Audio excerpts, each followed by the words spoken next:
որ ներկայացված չեն այն օբյեկտիվ հանգամանքները, երբ ադրբեջանցիները արդեն Ստեփանակերտի մատուցներում են, մարդիկ ինչ վիճակում են, ինչ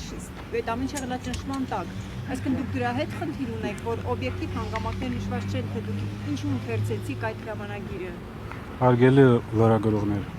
ինչ վերաբերում է դատական process-ին, ինչը առաջի դատական նիստ այսօր կայացել է։ Ես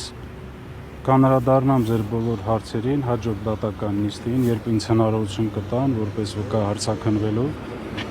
եւ կներկայացնեմ իմ դիրքորոշումները։ Ես ձեզանից ներողություն եմ խնդրում, բայց այսօր չեմ ուզում այդ հարցերին անդրադառնալ։ Եթե կա ուրիշ հարցեր, նախագահ եկամակալ առաջնորդի վերաբերմունքը ձեզ համար սպասելի է, թե դա էլ է հարված թիկունքից նաև ձեզ։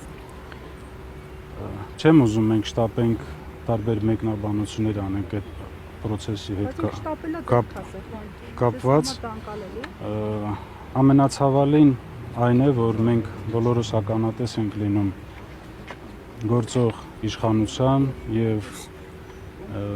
եկեղեցու միջև այդ հակադրությանը, իմ կարծիքով դա չպետք է հայնարանացվել եւ դա պետք է իրականացվել փակ դռների հետևում, պատշաճ կարգով, առանց լայն հասարակությանը ներգրավելու եւ չեմ ուզում մեկնաբանություններ տամ, մենք կսպասենք մինչեւ եւ եկեղեցու մեջ ներսում ինչ զարգացումներ կլինի, ինչ որոշումներ կլինեն եւ ըստ այդմ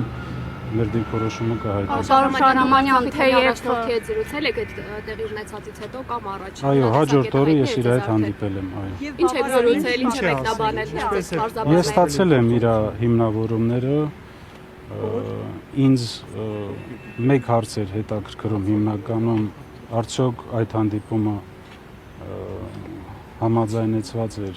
իրենց ղեկավարի վեհապարի հետ եւ ստացել եմ բացասական պատասխան եւ ըստ դրա իմ եզրակացությունները ես արել եմ։ Այսինքն վեհապարը տեղեկացված չի եղել հանդիպման մասին եւ համաձայնություն չի ստացել։ Իմ տեղեկությունները ոչ։ Իսկ ինչու է որոշել գնալ այդ դեպքում, եթե ես չեմ կարա ինչ է ձեզ ասել։ Մեկնաբանել ինձ թվում է դա իրենք։ Ամեն դեպքում պարոն Շարապետ,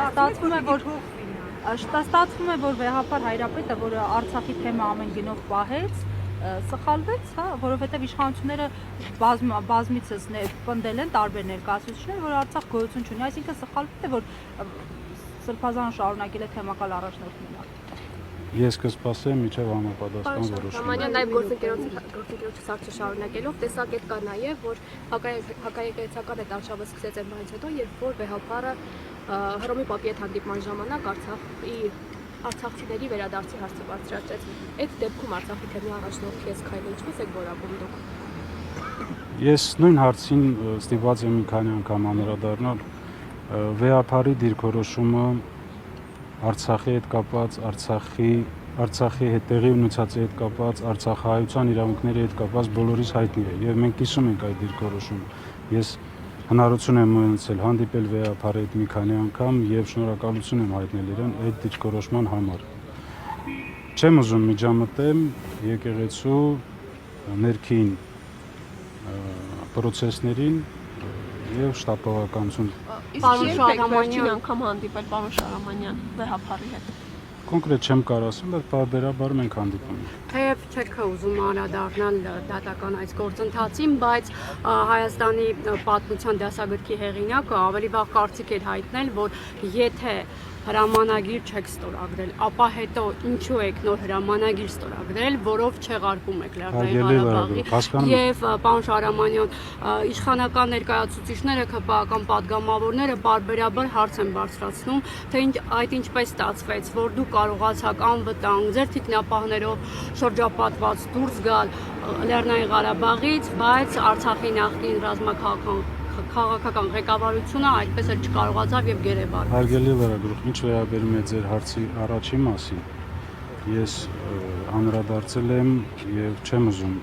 նորից կրկնել, մենք մի քանի անգամ հնարավորություն ենք ունեցել այդ Արցախի տեղեկատվական շտաբով անդրադառնալ այդ ձեր նշած բոլոր հարցերի։ Ինչ վերաբերում է թե ինչպես եմ ես կարողացել դուրս գամ այդ իրավիճակից եւ տեղափոխվել Հայաստանի Հանրապետություն, Ես այս պահին էլ չեմ ուզում ձեր հարցին պատասխանել, քանի որ դեր կար process-ներ, որոնց հնարավոր է ձեր հարցին պատասխանը խանգարի։ Հիմա այդ process-ները ավարտված չեն ասում։ Չէ, ոչ, ավարտված չէ։ Պարոն նախագահ, մյուս գործով ինչ process կա, մյուս գործի շրջանակում ուր է հասել։ Որ գործի։ Ձեզ կանչում էին հարցակցության, որը որ նաև Սամվել Բաբայանն էր կանչվել, թե լսվել։ Ես այդ գործով հարցակրվել եմ որպես վկա եւ սպասենք հետագա զարգացումներին, որոշումներին։ Շնորհակալ եմ։ Պարոն